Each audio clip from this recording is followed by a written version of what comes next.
اور اللہ کے نبی جناب محمد رسول اللہ صلی اللہ علیہ وسلم نے صحابہ کرام کی ایک جماعت تیار کی۔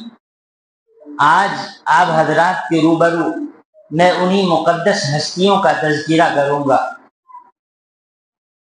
جن کے ذکر سے برکتیں نازل ہوتی ہیں، جن کے طوفیل میں ہمیں یہ دین ملا ہے، جن کے طوفیل، جن کے صدقے میں ہمیں محبت رسول ملی ہے اور اطاعت رسول ملی ہے، جن صحابہ کرام کے صدقے میں ہمیں عشق رسول ملا ہے، نماز ملی، زکوٰۃ ملی، حج روزے جیسے فرائض ہم سب کو ملے۔ یہ حضرات صحابہ کرام کے محنت کے نتیجے میں ہی ہم تک یہ دین پہنچا ہے۔ آپ دیکھیں کہ قرآن مقدس کے اندر جتنی بھی صفات یا جتنی بھی خصوصیات، جتنی عظمتیں، رفعتوں کا تذکرہ قرآن کریم میں آیا ہے، وہ تمام رفعتیں، وہ تمام بلندیاں اور خصوصیات سب سے پہلے اگر ثابت ہوں گی تو وہ صحابہ کرام رضوان اللہ علیہم اجمعین کے لیے ثابت ہوں گی، کیونکہ وہ مسلمون اولون تھے۔ کسی عالم کے لیے وہ تمام خصوصیتیں اور فضیلتیں، رفعتیں، وہ تمام عظمتیں بعد میں ثابت ہوں گی۔ کسی قطب کے لیے، کسی ابدال کے لیے یا کسی مفسر و مدبر کے لیے وہ تمام عظمتیں بعد میں ثابت ہوں گی، سب سے پہلے صحابہ کرام رضوان اللہ علیہم اجمعین کے لیے ثابت ہوں گی۔ یہ صحابہ کرام وہ ہیں جن کے بارے میں اللہ تبارک و تعالی نے کہا کہ ہم نے ان کا امتحان لیا اور یہ امتحان میں کامیاب ہوئے۔ اور اللہ کے نبی جناب محمد رسول اللہ صلی اللہ علیہ وسلم نے فرمایا اصحابی کالنجوم بأیہم اقتدیتم اہتدیتم۔ اللہ کے نبی نے فرمایا کہ میرے اصحاب ستاروں کے مانند ہیں، فرمایا کہ میرے اصحاب ستاروں کے مانند ہیں، ان میں سے جس کی بھی اقتدا کرو گے تم راستہ پا جاؤ گے، ان میں سے کسی کی بھی اتباع کرو گے تم اللہ تک پہنچ جاؤ گے، تم اصل دین کو پالو گے۔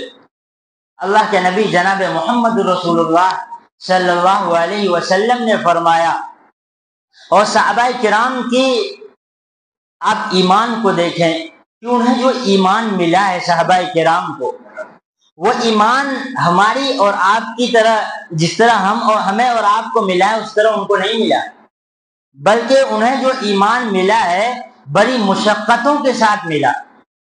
ان کو جو ایمان ملا ہے بڑی تکالیف کے ساتھ ملا، بڑی پریشانیوں کے ساتھ ملا۔ حضرت بلال رضی اللہ تعالیٰ عنہ کے بارے میں آتا ہے کہ حضرت بلال رضی اللہ تعالیٰ عنہ یہ جب اسلام لائے، یہ غلام تھے، جب یہ اسلام لائے تو ان کے آقا نے ان کو اتنی تکلیفیں دیں کہ جس کو بیان نہیں کیا جا سکتا۔ کتابوں میں آتا ہے کہ تپتی ہوئی ریت میں ان کو سلا دیا جاتا تھا۔ حضرت بلال رضی اللہ تعالیٰ عنہ کو کیوں سلایا جاتا تھا؟ اس لیے کہ انہوں نے اللہ کی وحدانیت کا اقرار کر لیا، انہوں نے اللہ کے نبی کے پیغام کو اپنے سینے سے لگا لیا تھا، جس کے نتیجے میں ان کے آقا نے تپتی ہوئی ریت میں انہیں لٹا دیا تھا، اور اوباش لڑکوں کو انہیں تکلیف پہنچانے میں مسلط کر دیا جاتا تھا کہ انہیں تکلیفیں پہنچاؤ، اور باری باری لوگ پہنچاتے تھے، لوگ تکلیف دیتے دیتے تھک جاتے تھے۔ تو حضرات صحابہ کرام کو جو ایمان ملا ہے وہ ایمان مشقتوں کے ساتھ ملا ہے۔ وہاں ایسی سچویشن، ایسی حالت میں انہیں ایمان ملا جب ایمان قبول کرنا بڑا مشکل تھا، اس لیے کہ جو بھی اسلام میں داخل ہوتا تھا اس وقت اللہ کے نبی جناب محمد رسول اللہ صلی اللہ علیہ وسلم کے خلاف سارے مکہ کے لوگ ہو گئے تھے۔ جب اللہ کے نبی جناب محمد رسول اللہ صلی اللہ علیہ وسلم نے، اللہ تبارک و تعالیٰ نے اللہ کے نبی سے کہا یا ایھا المدثر قم فانذر وربک فکبر، جب اللہ کے نبی کو اللہ کی جانب سے حکم ملا کہ اللہ کے نبی آپ اب کھڑے ہو جائیے، اب لوگوں کو دین کی دعوت دینا شروع کر دیجیے، تو اللہ کے نبی صفا پہاڑ پر آئے اور سارے قبیلے کا نام لے کر سارے لوگوں کو جمع کیا اللہ کے نبی نے۔ اب دیکھیں کہ اس وقت کے ماحول کے بارے میں آتا ہے کہ اس وقت دین نام کی کوئی چیز تھی ہی نہیں، انسانیت نام کی کوئی چیز نہیں تھی، کہ ہر ایک آپس میں لڑتے اور جھگڑتے تھے۔ تو اس وقت کا ماحول یہ تھا کہ زناکاری، بدکاری، چوری، ڈکیتی، ہر چیز عام تھی، فحاشی، عریانیت۔ جب نبی پاک علیہ الصلوۃ والسلام آئے تو آپ کے آنے سے پہلے ساری چیزیں عام تھی۔ پھر اللہ کے نبی جناب محمد رسول اللہ صلی اللہ علیہ وسلم کو حکم ملا کہ آپ اپنا کام کیجئے، یعنی نبوت والا جو کام ہے، دعوت کا جو کام ہے، اس کام کو اسٹارٹ کیجئے۔ تو اللہ کے نبی جب صفا پہاڑ پر آئے، اللہ کے نبی نے ہر ایک قبیلے کا نام لے کر سارے قبیلے کو جمع کیا اور اللہ کے نبی نے کہا کہ لوگوں، اگر میں تم سے یہ کہوں کہ اس پہاڑ کے پیچھے، صفا پہاڑ پر چڑھے ہوئے آپ نے کہا کہ اگر میں تم سے یہ کہوں کہ اس پہاڑ کے پیچھے ایک لشکر جرار ہے جو تم پر حملہ کرنا چاہتا ہے، تو بتاؤ کیا تم میری اس بات پر یقین کرو گے؟ سارے لوگوں نے کہا کیوں نہیں، آپ تو صادق ہیں، آپ تو امین ہیں۔ یعنی اللہ کے نبی ان لوگوں کے مابین جو زندگی گزاری تھی، بالکل امانت داری کے ساتھ اللہ کے نبی نے زندگی گزاری، عفت و پاکیزگی کے ساتھ اللہ کے نبی نے زندگی گزاری۔ اللہ کے نبی جو یہ 40 سال کی مدت گزاری، ان کے مابین اللہ کے نبی نے کبھی جھوٹ نہیں بولا، اللہ کے نبی نے کبھی بھی برا عمل کیا ہی نہیں۔ اور اللہ کے نبی اتنے امین تھے کہ جب اللہ کے نبی ہجرت کر رہے تھے، آپ کے خلاف سارے کفار تھے اور کفار نے اتنا آپ کو ٹارچر کیا اور آپ کو اور آپ کے صحابہ کرام کو اتنی تکلیفیں دی کہ اللہ کی جانب سے حکم ہوا، اے اللہ کے نبی آپ یہاں سے ہجرت کر کے مدینہ چلے جائیں۔ تو اس وقت کے بارے میں آتا ہے کہ اللہ کے نبی نے رات میں حضرت علی رضی اللہ تعالیٰ عنہ کو اپنے بستر پر لٹایا۔ کیوں لٹایا؟ کہ آپ کے پاس لوگوں کی امانتیں رہا کرتی تھی، لوگ آپ کے پاس کچھ مال آ کر رکھا کرتے تھے، کیونکہ لوگ جانتے تھے کہ آپ امین ہیں، آپ امانت میں خیانت نہیں کرتے ہیں، تو دشمن بھی آپ کے پاس امانت رکھا کرتے تھے۔ تو اللہ کے نبی نے کہا کہ لوگوں، اگر میں تم سے یہ کہوں کہ اس پہاڑ کے پیچھے ایک لشکر جرار ہے جو تم پر حملہ کرنا چاہتا ہے، کیا تم میری اس بات پر یقین کرو گے؟ سارے لوگوں نے کہا کیوں نہیں، آپ تو صادق الامین ہیں، یعنی آپ سچے ہیں اور امانت دار ہیں۔ تو اللہ کے نبی نے کہا اے لوگوں، میں اس دن سے ڈرانے کے لیے تم لوگوں کو بلایا ہوں جس دن کوئی کسی کا مددگار نہ ہوگا اور کسی کے کام میں نہ آئے گا۔ تو ابو لہب وہاں پر کھڑا ہوا، ابو لہب نے آپ کو پتھریں ماری اور آپ کو لہو لہان کر دیا۔ ابو لہب نے کہا علی ھذا جمعتنا یا محمد، اے محمد کیا تم نے ہمیں اسی لیے جمع کیا تھا؟ تو اللہ کے نبی نے جو مشن لے کر آئے تھے، یعنی ایک اللہ کی وحدانیت کا مشن، اس لیے کہ جو خانہ کعبہ ہے وہاں بھی 360 بت رکھے ہوئے تھے۔ آپ سوچیں، لوگ بتوں کی عبادت کیا کرتے تھے، لوگ سورج کی عبادت کیا کرتے تھے، لوگ چاند کی عبادت کیا کرتے تھے، تو طرح طرح کی چیزوں کی عبادت کیا کرتے تھے لوگ، لیکن اللہ کے نبی آئے، اللہ کے نبی نے کہا نہیں لوگوں، ان سورجوں کی عبادت کرنا یہ غلط ہے، چاند کی عبادت، چاند کو پوجنا یہ غلط ہے، ان بتوں کی عبادت کرنا یہ غلط ہے۔ یا ایھا الناس ضرب مثل فاستمعوا له ان الذين تدعون من دون الله لن يخلقوا ذبابا ولو اجتمعوا له۔ فرمایا کہ اے لوگوں، یہ چیزیں جن کی تم عبادت کیا کرتے ہو، لن يخلقوا ذبابا ولو اجتمعوا له، اگر یہ سارے کے سارے بت جمع ہو جائیں اور جمع ہو کر یہ ایک مکھی بنا کر اڑانا چاہیں تو وہ بھی یہ نہیں کر سکتے۔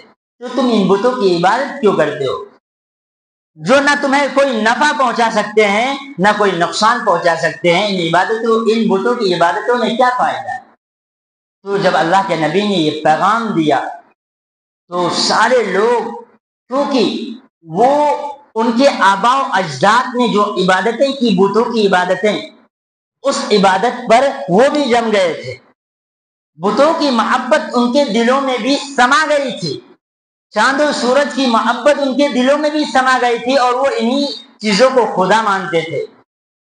ایسے ماحول میں اللہ کے نبی نے ایک اللہ کا پیغام دیا۔ سب سے پہلے 4 لوگوں نے اسلام لایا۔ فرمایا کہ جوانوں میں حضرت علی رضی اللہ تعالیٰ عنہ سب سے پہلے اسلام لائے، اور اللہ کے نبی کے پیغام کو حضرت علی رضی اللہ تعالیٰ عنہ نے قبول کیا۔ اور مردوں میں حضرت ابوبکر صدیق رضی اللہ تعالیٰ عنہ نے اس دین کو سب سے پہلے قبول کیا۔ اور عورتوں میں حضرت خدیجہ رضی اللہ تعالیٰ عنہ نے سب سے پہلے اللہ کے نبی کی اس دعوت کو قبول کیا۔ اور غلاموں میں حضرت زید بن حارثہ یا حضرت بلال رضی اللہ تعالیٰ عنہ کا نام آتا ہے۔ پھر دھیرے دھیرے لوگ اللہ کے نبی سے جڑے۔ اس زمانے میں جو آدمی بھی اس دین کو یعنی اللہ کے نبی کے اس پیغام کو، اس مشن کو قبول کرتا تھا اور اللہ کی وحدانیت کا اقرار کرتا تھا، تو اس کے گھر والے، اس کے بھائی بہن، اس کے ماں باپ، یا اگر وہ غلام ہوتا تھا تو اس کے آقا اس قدر تکلیفیں پہنچاتے تھے کہ کتابوں میں لکھا ہے کٹی ہوئی زمین پر، ریت پر سلا دیا کرتے تھے۔ فرمایا کہ لوہے کی زرہ پہنا کر انہیں دھوپ میں لٹا دیا کرتے تھے۔ حضرت خباب بن ارد رضی اللہ تعالیٰ عنہ نے جب اسلام قبول کیا تو یہ ایک عورت کے غلام تھے۔ اس عورت نے اس قدر انہیں مارا کہ حضرت عمر رضی اللہ تعالیٰ عنہ کے دور میں حضرت عمر رضی اللہ تعالیٰ عنہ نے پوچھا کہ بتاؤ تمہیں اللہ کی راہ میں جب تم نے اسلام قبول کیا تھا کتنی تکلیفیں پہنچائی گئی تھی؟ تو حضرت خباب بن ارد رضی اللہ تعالیٰ عنہ نے اپنے کمر سے کپڑے کو ہٹا کر دکھایا کہ یہ دیکھو ابھی تک نشانات۔ تو حضرت عمر رضی اللہ تعالیٰ عنہ نے جب ان کی کمر کو دیکھا تو حضرت عمر رضی اللہ تعالیٰ عنہ نے کہا کہ ایسی تکلیفیں میں نے آج تک کبھی نہیں دیکھی۔ تو میرے بھائیوں میں کہنا یہ چاہتا ہوں کہ صحابہ کرام نے جو ایمان لایا وہ تکلیفوں کے ساتھ لایا ہے، وہ مشقتوں کے ساتھ لایا، وہ پریشانیوں کے ساتھ لایا ہے۔ حضرت ابو ذر غفاری رضی اللہ تعالیٰ عنہ کو جب پتا چلا کہ مکے کے اندر ایک آدمی ہے جو اللہ کی وحدانیت کا اقرار کرتا ہے اور اس کا یہ دعویٰ ہے کہ مجھ پر اللہ کی جانب سے وحی آتی ہے، تو اپنے بھائی کو بھیجا مکہ، اور بھائی نے اس بات کی تصدیق کی، ہاں جیسا آپ نے سنا ہے ویسا ہی ہے، ایک شخص ہے۔ تو حضرت ابو ذر رضی اللہ تعالیٰ عنہ خود آئے اور انہوں نے دیکھا اللہ کے نبی سے جب ملے تو انہوں نے اسلام کو قبول کر لیا۔ جب انہوں نے اسلام کو قبول کیا تو اللہ کے نبی نے کہا اے ابو ذر تم لوگوں کے سامنے اس اسلام کو ظاہر نہ کرنا، ابو ذر لوگوں کے سامنے اسلام کو ظاہر نہ کرنا، بلکہ تم نے اسلام کو قبول کر لیا ہے، اب تم اپنے قبیلے میں چلے جاؤ، اگر تم اسلام کو ظاہر کرو گے تو لوگ تمہیں تکلیفیں دیں گے۔ تو حضرت ابو ذر رضی اللہ تعالیٰ عنہ نے کہا اے اللہ کے نبی میں اس دین کو قبول کیا ہوں تو میں ان بیمانوں کے سامنے اس دین کے اظہار سے ڈروں گا نہیں، میں ان بیمانوں کے سامنے کیا اس دین کے اظہار سے ڈر جاؤں گا؟ فوراً آئے مسجد حرام کے اندر اور فوراً انہوں نے زور سے لا الہ الا اللہ کا کلمہ پڑھا۔ جب لا الہ الا اللہ زور سے پڑھا تو فوراً کفار مکہ آپ پر ٹوٹ گئے اور آپ کو اتنی تکلیفیں دی کہ کہا جاتا ہے کہ یہ مرنے کے قریب ہو گئے۔ حضرت عباس رضی اللہ تعالیٰ عنہ جو اس وقت مسلمان نہیں ہوئے تھے وہ ان کے جسم پر لیٹ گئے، یعنی کہ تاکہ ان کو تکلیف نہ پہنچے۔ اور حضرت عباس رضی اللہ تعالیٰ عنہ سے لوگوں نے کہا کہ لوگوں تم شام تجارت کرنے کے لیے جاتے ہو تو قبیلے غفار سے ہی ہو کر جاتے ہو، تو وہاں سے جب ہو کر جاؤ گے تو تمہیں تجارت کرنے میں خطرہ ہوگا، اس لیے اس بندے کو چھوڑ دو۔ تو حضرت ابو ذر رضی اللہ تعالیٰ عنہ کو پھر ظالموں نے چھوڑا۔ تو میرے بھائیوں صحابہ کرام نے جو ایمان لایا وہ مشقتوں کے ساتھ لایا ہے، اسی وجہ سے قرآن نے کہا وَإِذَا قِيلَ لَهُمْ آمِنُوا كَمَا آمَنَ النَّاسِ قَالُوا أَنُؤْمِنُ كَمَا آمَنَ السُّفَهَاءُ۔ قرآن نے کہا کہ آمنوا كَمَا آمَنَ النَّاسِ، ایمان لاؤ جس طرح لوگوں نے ایمان لایا۔ کون مراد ہے لوگوں سے؟ صحابہ کرام مراد ہے۔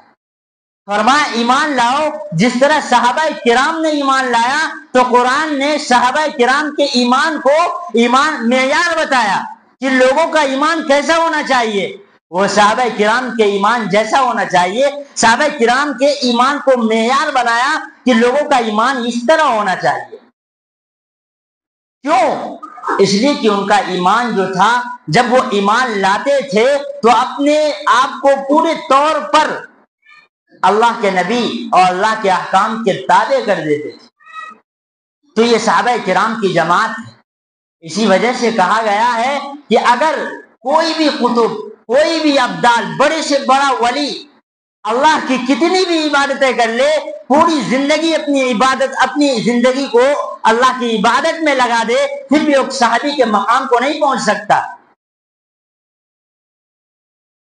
پوری زندگی کو فرمایا کہ تمام محدث، مفسر، مدبر اور محقق کی عبادتوں کو جمع کر دیا جائے، یہ سب مل کر بھی ایک ادنا صحابی کے مقام کو نہیں پہنچ سکتے۔ یہ صحابہ کرام کا مقام ہے۔ آج ہمیں جو ایمان ملا ہے وہ تو ہمیں اپنے باپ داداؤں کے اسلام کے نتیجے میں ہمیں ایمان مل گیا۔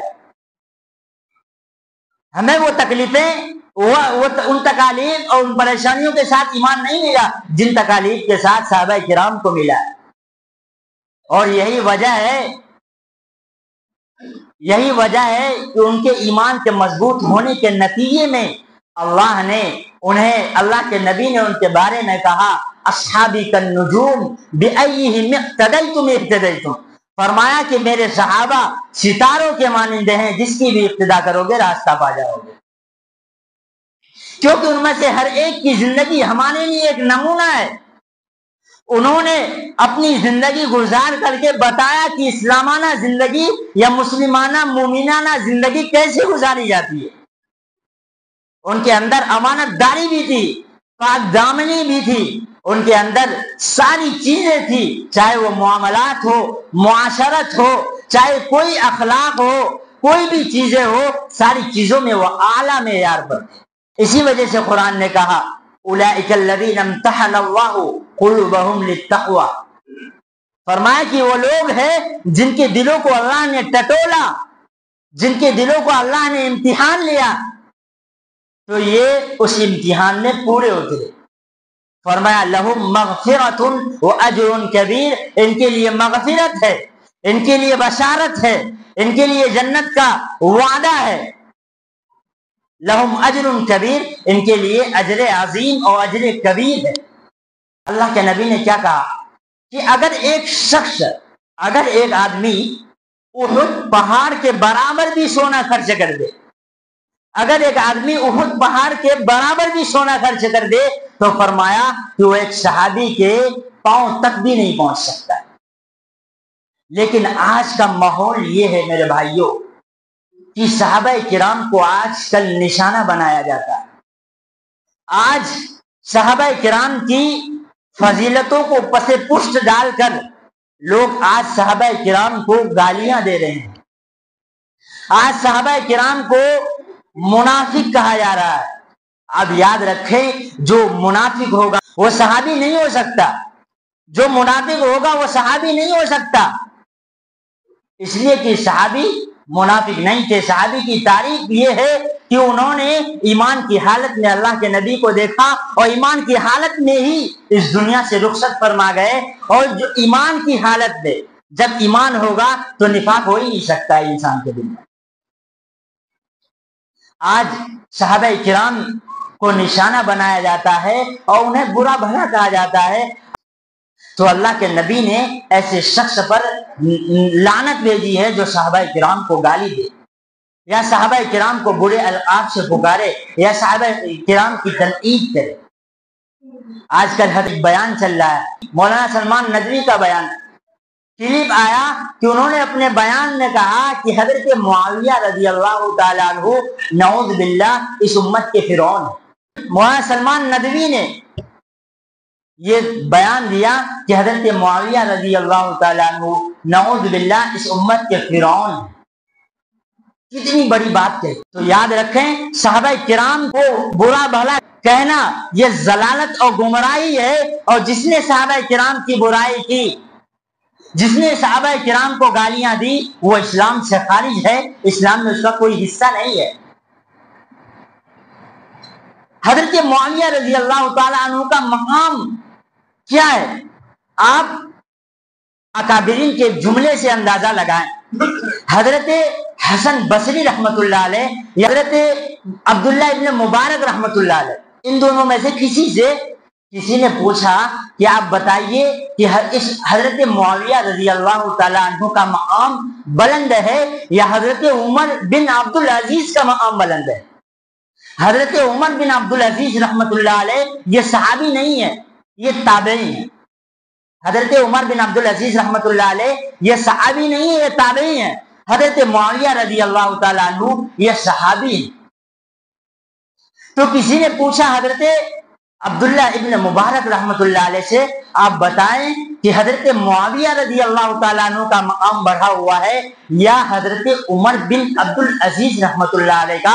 تو حضرت عبداللہ بن مبارک رحمت اللہ علیہ نے کیا جملہ ارشاد فرمایا، آپ اس سے اندازہ لگائیں حضرت معاویہ رضی اللہ تعالیٰ عنہ کے مقام کا۔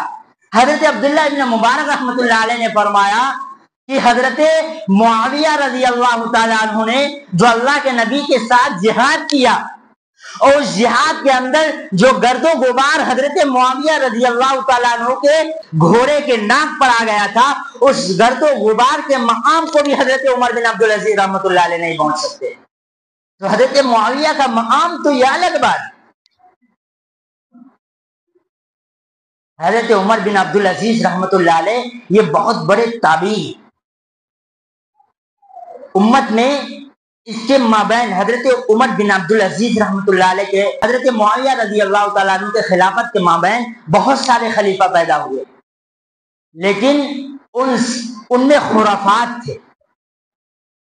لیکن حضرت عمر بن عبد العزیز رحمت اللہ علیہ نے تو خلافت جس طریقے پر حضرت عمر، حضرت صدیق اور حضرت عثمان، حضرت علی رضی اللہ تعالیٰ عنہ کے، حضرت معاویہ رضی اللہ تعالیٰ عنہ کے دور میں جس طرح خلافت چل رہی تھی، اس کو اسی نہج پر قائم کیا حضرت عمر بن عبد العزیز رحمۃ اللہ علیہ نے۔ یہ بہت بڑے تابعی ہیں، یہ وہ مقدس ہستیاں ہیں جن کے بارے میں اللہ نے کہا والسابقون الاولون من المہاجرین والانصار والذین اتبعوہم بإحسان، فرمایا کہ یہ سابقون انصار اور مہاجرین میں سے جو ایمان لانے میں سابق ہیں، والذین اتبعوہم بإحسان، اور وہ لوگ جنہوں نے ان کی پیروی کی بإحسان، اخلاص کے ساتھ۔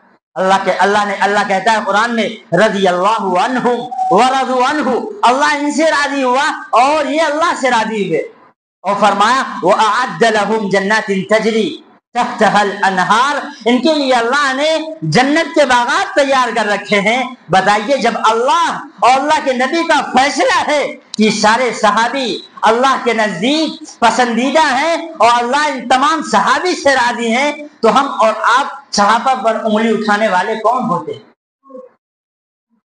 یہ ہمارا اور آپ کا فیصلہ نہیں ہے، یہ کسی محدث کا فیصلہ نہیں ہے کہ سارے صحابی اللہ کے نزدیک پسندیدہ ہیں، یہ کسی مفکر کا فیصلہ نہیں ہے، یہ کسی ادیب کا فیصلہ نہیں ہے، یہ کسی مفکر کا فیصلہ نہیں ہے، یہ کسی مقرر یا کسی خطیب کا فیصلہ نہیں ہے، بلکہ یہ اللہ کا فیصلہ ہے۔